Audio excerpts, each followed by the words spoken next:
Welcome. You thought I forgot about this series. I'm not forgetting about this series. We didn't forget. We just been busy. Busy trying to fight off our own dread. That's my job. So welcome everybody to kind of a more unconventional entry, but an entry nonetheless in the Metroid Prime series. Yep, so it must be done. Welcome to Prime Hunters. This is, this stars a number of new characters, which, yes, you know what? Props to Retro Studios for doing what Nintendo, because, again, fun fact for anyone who didn't know, Nintendo had no idea what a bounty hunter actually meant. Yeah. So they thought it just meant you were a cool spaceman. Welcome to the only game in the entire fucking Metroid franchise where Samus actually does, in fact, bounty hunt. And, or at the very least, competes with other rival bounty hunters. Yeah. Such as Noxus and Weevil, as you just saw earlier, and I believe Silux. Yeah, Silux was the very first one they showed. Which, yeah, more on him later. Trace, he's really cool. Trace is my favorite, to be fair. I like Trace a lot, yeah. And of course, we got Spire. So again, yeah, props to Retro, and props to Retro for fleshing this out, and props to Nintendo giving them the go-ahead to try and flesh out this universe. Which is funny, considering that the developers of Prime Hunters here is actually the same schmuckheads that also gave us the Mario vs. Donkey Kong franchise. Oh, yep. You know. There's Camden. But, and of course, we can't forget about our favorite bounty hunter. Yes, the spiky one, right? Yes. Oh, that's right. So do you have any words to say about this particular bounty hunter, Doug? Yeah, pretty much. So, welcome everybody to Prime Hunters, and yes, I really wish I could find the original uncompressed versions of those renders. They do exist, but the studio that was commissioned to make them, I don't think they have them anymore. But you can find a cool video where someone took all the B-roll footage and, like, upped the resolution. It was really cool. But anyway, yep, this is Prime Hunters. Originally, I thought Metroid didn't really have much on the DS except for Boost Ball. Boost Ball? You mean pinball? Yeah, it's just called pinball. But how wrong I was, because honestly enough, after playing this, I realized, holy crap, all this time, Nintendo has been sitting on the best Unreal Tournament, like, competitor ever, and they refuse to use it. Yeah, for some reason, they leaned in heavily on the multiplayer in this game. And that's what people like the most about this game, which, to be fair, multiplayer was a lot of fun when I was younger. So yeah, I mean, here's the story. I was gonna say, here's the story. In a different part of the universe, known as the Olympic Cluster, a simple message saying "Ultimate power lies within," or something like that, made it out. Galactic Federation caught wind of that and was like, "Oh crap, we got to figure out whatever the heck this ultimate power is, so we at least we can have control of it." The problem, and of course, ensure that either remains secret or destroy it. So, Galactic Federation, yay, maybe they're not evil, who knows. Problem is that, although they want the operation to remain covert, that broadcast was basically on public access television. So, everyone in the universe heard it. So, oops. Samus is not going to be going into this alone. She's actually going to have to be facing quite a bit of resistance. Competition. Real quick, that comparison, for some reason I just imagined, like, Samus is just watching the broadcast, and as she's listening in, it's like, okay, so this bounty's gonna be mine, and then she realizes, oh crap, I left the speakers on. And suddenly everyone's like, no, Steve, let me do this. Oh crap, I left the speakers on. Damn it. What? No, I know that sounds bad. That's almost as dumb as Batman and Jim Gordon accessing a file that has some bad information and then it gets leaked to the media. Oh, hello, the Batman, which I saw today. No spoilers, please. Yep, no spoilers. Yeah, so welcome to the Olympic Cluster. Really cool map selection, by the way, because we'll actually be going to that is a planets. really cool map selection. I'm not going. Also, here's the best part. Cool. Behold, Melon DS, running this sucker with upped textures, which actually makes, because normally this thing looked pixely as all hell. Also, especially if you were playing on the Virtual Console. But you're running emulation with all sorts of different files. It actually kind of just looks like a lower run-of-the-mill GameCube game, which actually, I like that. So how would you say, in terms of control, how would you say this fares compared to, like, the big name Prime games? Let me be the one to answer that for you. Have you ever played Kid Icarus Uprising? Nope. Okay, well, basically you're using the touchscreen to drag around to look around. You can swap scan visors and things using different icons. You see the little round icon, the lower right of the touchscreen? That's how you activate Morph Ball. Right. Always scan these things. This Olympic prophecy is super important for one of the first times ever that there was a straight up good ending to a Metroid game and a bad ending if you don't do the right thing. Right. So, anywho, beyond that, it basically controls a lot like Metroid Prime. The biggest thing that I thought was very interesting, at least as far as movement tech goes, is has anyone here ever played Turok? Yes. I have. So, you know how in Turok you can very briefly run off of a ledge and then jump again in midair, almost like a Donkey Kong jump thing? You can do that in Metroid Prime Hunters, not in any other Prime game. You know, it's funny that you can do that in the Metroid Prime game that wasn't developed by the Donkey Kong developers. Wow. Honestly, fair enough. Beyond that, actually, well, then again, there was Marvel's Donkey Kong, but anyway. Beyond that, Hype, you've been there for Prime 1, or at least most of it. Like, you know what to expect. And this is how I'm going to be playing the game for the most part, is showing you action on the left screen and my radar on the right, because, of course, we're going to be dealing with enemies. Sammy, Doug, you two are new. Well, new for Metroid, at least new to this little, like, space roving commentary board. What are your experiences with Metroid, and, if anything, with Prime Hunters? Han, did you want to go first? You can go first. Ladies first. No, you go first. No, you first. Oh my god. No, you hang up. No, you hang up. Okay. Okay, hurry before. She hung up on me. I split you guys up. Okay, hurry before I split you guys up, because there's something kind of funny coming up as far as Metroid lore goes. But go ahead. Again, you first, Han. God. Okay. You took too long, so I'm gonna take a quick second to explain something, because there's something kind of funny coming up here. So they are going to give us missiles, so that we can move a little bit forward. First of all, there's an enemy. I'll scan stuff here and there. Let's kill it to get a missile. It looks like a Metroid. So right there is a brown door that requires a missile door, right? Yes. Mm-hmm. Congratulations. That is the only missile door in this game. Wow. Because as you'll soon see later, this game plays a lot with a wider variety of weapons. You serious? Yes. Dead serious. JJ. I don't know if that'll be recorded on his Audacity, but he played It will. J. Jonah It Jameson. will. Which, to be fair, with Rayman Arena, he had that whole gunshot SFX sound effect that pretty much it did seep into the sound into his audio. So yes, it does. We will hear. My voice is connected to voice mod. Yeah. Oh, okay. So what is? Cool, perfect. All right. So tell us your experiences, dude. Yes. Now that we're going into arena combat and we can just go into. I can explain all this stuff later. Yeah. Yes. Doug, start first. Your thoughts and experiences with Metroid. When it comes to Metroid, I didn't really get into it as much back then, up until Smash 4. That was mainly the main part of me. Again, this could be the game to get me into more series, and it has actually. Mainly with Kirby and a bit of Metroid. But not too much of it, of course, because, I was a little bit skeptical at first with Metroid, but once I learned more lore, it's like, this is interesting to me now. That's kind of the glory of Smash. Like, the Smash series, it's like, it introduces you to a whole bunch of franchises, some of which you might actually be curious enough to try, and sometimes it actually does work out. Let's be fair, It does work most out, and of I'm us happy have heard of Earthbound only because of Ness and Smash. Yes. Sadly, Yeah, unfortunately. more or less. Either that or a really bad scratch and sniff campaign. Yeah. Sammy, how about you? Yes, please tell us your experiences, Miss Sandwich. Hey there, Sammy, how you doing? It's actually funny because I was literally called Samus Aran when I was in high school.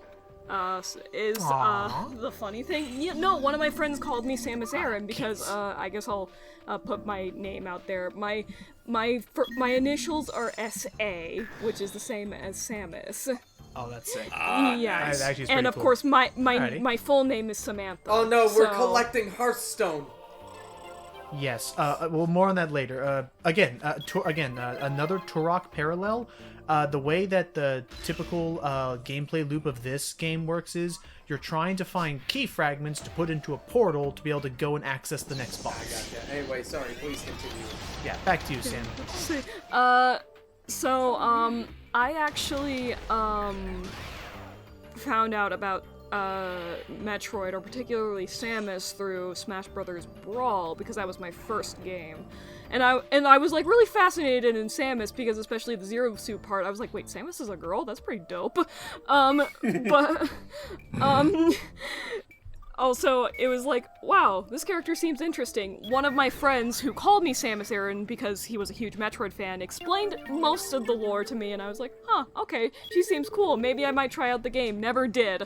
Up until the original Metroid, when I was able to get it through the Nintendo 3DS. That thing was made with duct tape. Yeah. That just reminded me of with duct tape.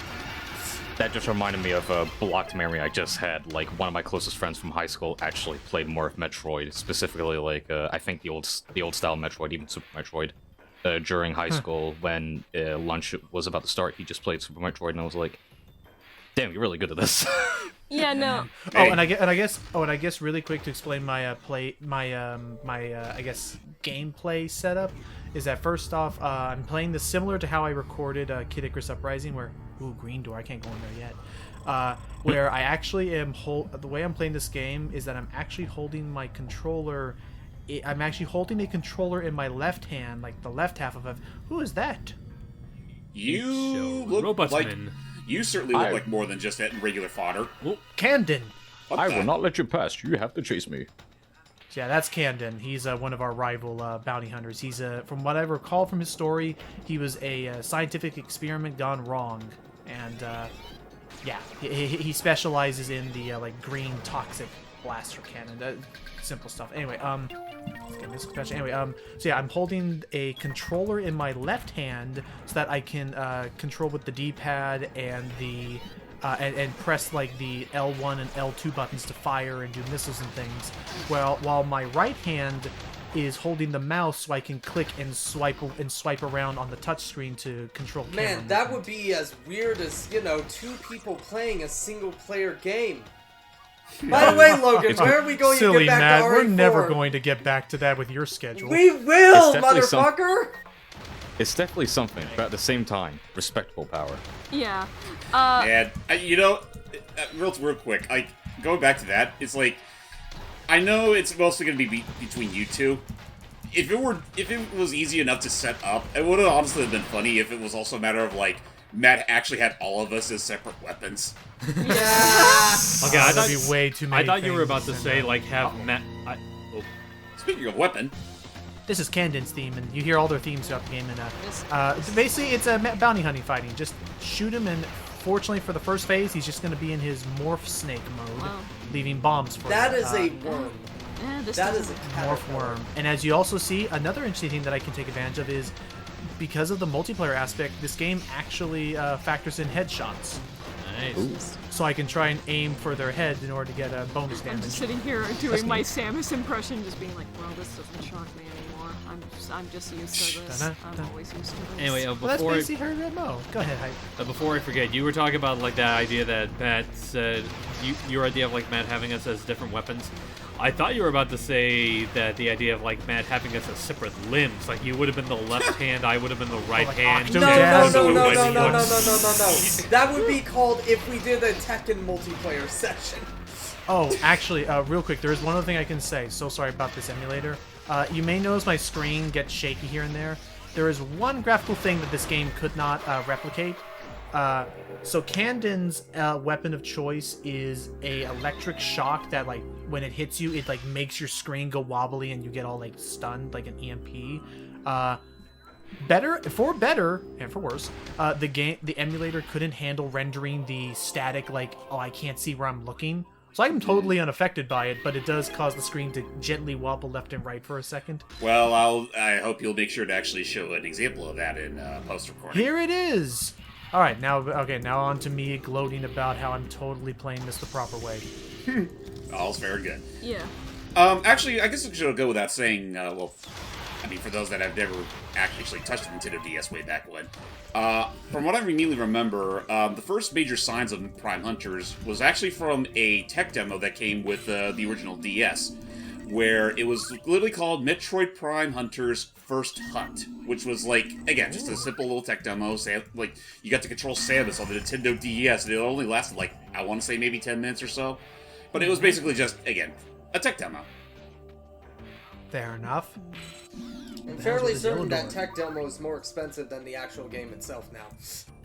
Oh, I'm sure. Also, to kind of finish off like what I was saying about like my Metroid experiences, like real Oh quick. yeah, go for it. Go for it. Like, and then I played Super Metroid, like a little bit of Super Metroid, and I've been watching Doug play Metroid Prime a little bit when he did play it. I'll say. Doug, something I'm curious if you've ever looked into, because it's something that I'm going to do. Let's turn on these switches. It's something I'm going to do for Prime 2 and 3. Have you ever heard of Prime Hack? I have not actually. So, how much of a PC gamer are you, like, with first-person shooters? I've been getting good from Okay. a good amount of years now. So if you want to look into it, because it's something I'm going to be doing for Prime 2 and 3 as a heads up, there's this really intensive... Also, here's all the gate keys so we can unlock our first boss. Sweet. So find all 3, you get to move into the stronghold. Anyway, there's this very in-depth hack for Dolphin called Prime Hack, and it has all the stuff installed there for you, and it allows you to play the Prime Trilogy, the Wii version anyway. It allows you to play the Prime Trilogy with a mouse and keyboard, like all the normal controls that you'd be used to with a first-person shooter. WASD, aiming with the mouse, clicking to shoot, and stuff like that. I definitely need to try that out now. And I'll say, and I'll say, like, it allows me to have so much more movement than I was used to with just using a normal controller. Pretty much just breaks the game's difficulty in half. Oh, sometimes, absolutely, dude. I can aim so much nicer with a mouse than I can. Yeah, no. So look, I'll share that with you later. Yeah, it's called Prime Hack. Really couldn't be more scared. Anyway, so let's go fight our first boss. I apologize if you hear my dog in the background. She's barking up a storm. She's barking at recording.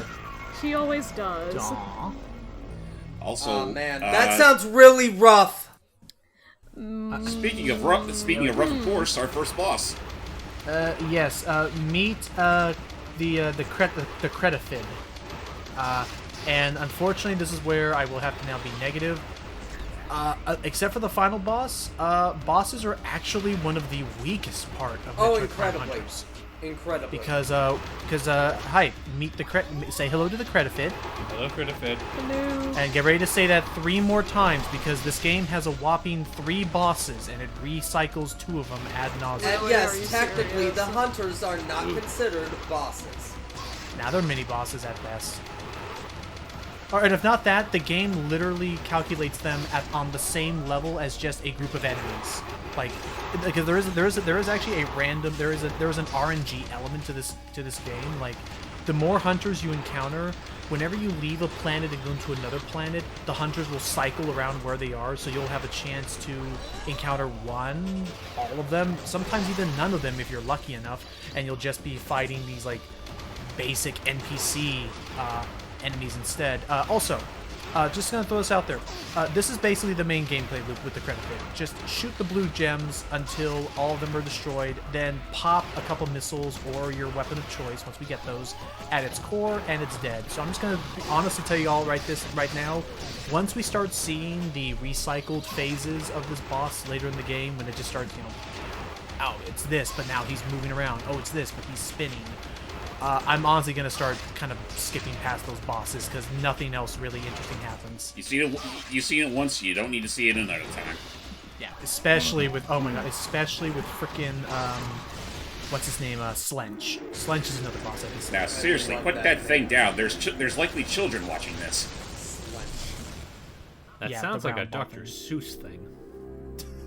The Slench went down and cut off his head. The Slench and the Mensch went down with the wench. With a wrench. Damn. Yeah. At least that's what they told me, I tench. In the trench. Anyway, here's our first big MacGuffin of the game, an octolith. That's a crystal shard. I just realized that's a fucking crystal shard from Kirby. Oh, I thought you were going to say one of the things from Link to the Well, Past. I mean, they are allegedly in the same universe, so... You know what? They do kind of look like the crystals that the mains were contained in. Octolith acquired! But the color totally doesn't make it look like a crystal shard. Octolith may be the key to the ultimate power alluded to in the telepathic message. So we find them all, we'll be in good. We'll have some fun times ahead. Oh boy! However, the problem is that when I just shouted out Octolith acquired, I didn't shout it, but when I said Octolith acquired, the problem is that now everybody on this ship just now heard me. So now... What's that? What's that? Sarah's got the crystal shard. She got the crystal shard. She got the crystal shard. Let's get her. Shit. Man, So here, so again, the other part of the gameplay loop: get to a stronghold, beat the boss, get an Octolith, and go through a quote-unquote escape sequence because this place is not blowing up. It's not going to detonate. It's just get to the ship and then the security system will turn itself off. It's a little anticlimactic. You can kind of tell this was sort of just shoved in for the sake of it. Yeah. It's like, hold on, Matt, it's like, instead of dun dun dun dun, you hear that version of the song, but in kazoo. it's kind of like that. I don't know. I actually do have a friend that plays a kazoo. Yeah, actually, I know who that friend is. It's not hard. You I just know got to who be that good at. friend Literally, is. all you have to be good at is. Oh, is humming. that Jared? Yeah, it's Yep. Jared. Yeah, I know, he got All a you got- harmonica and I no hate one it. plays the kazoo. All you gotta do is just hum into He it. has two. He has two kazoos at least. I can No one confirm needs two this. kazoos. There's no way you're playing two kazoos. Well, He has a lot. I mean, He has a lot of kazoos where he can just make the kazoo gauntlet. Yeah. I'm not joking. Well, I've then- seen it. well, that more or less Sounds beats like what I was that- about to say. I was just thinking, like, maybe this would literally, like, during this whole sequence, instead of, like, the usual escape sequence, you just hear like, a elevator version of it.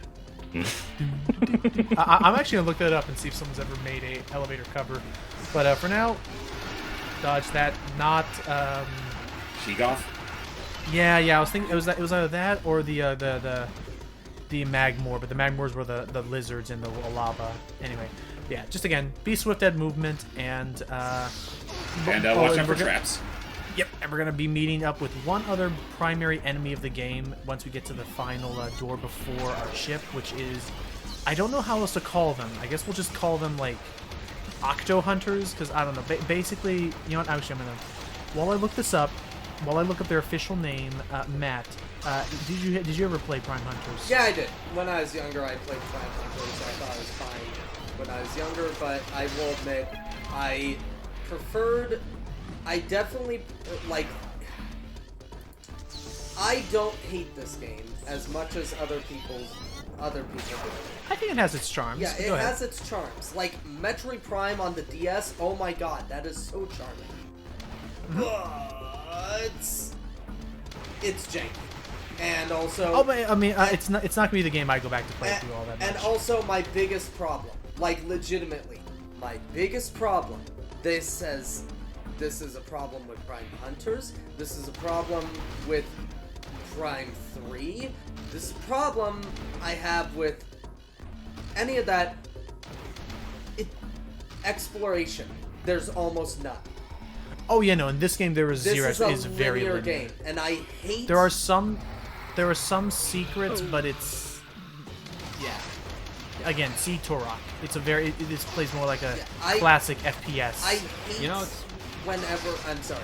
I just hate whenever a Metroid game doesn't, have exploration. The one thing Metroid is known for. You know, it's Right. kind of funny, because I feel like that's something that could work, because Fusion is super linear, and a lot of people love that game. No, here's the problem, though. Fusion still has the qualities of a Metroidvania. You can go back to certain locations. You can do all that stuff. And also, the map is still one giant connected map, as opposed to different separate planets that this game and Prime 3 does. Right, it's more broken up. Which, speaking of, join us in the next part, actually, as we're going to now head off to figure out what can we do with this Octolith.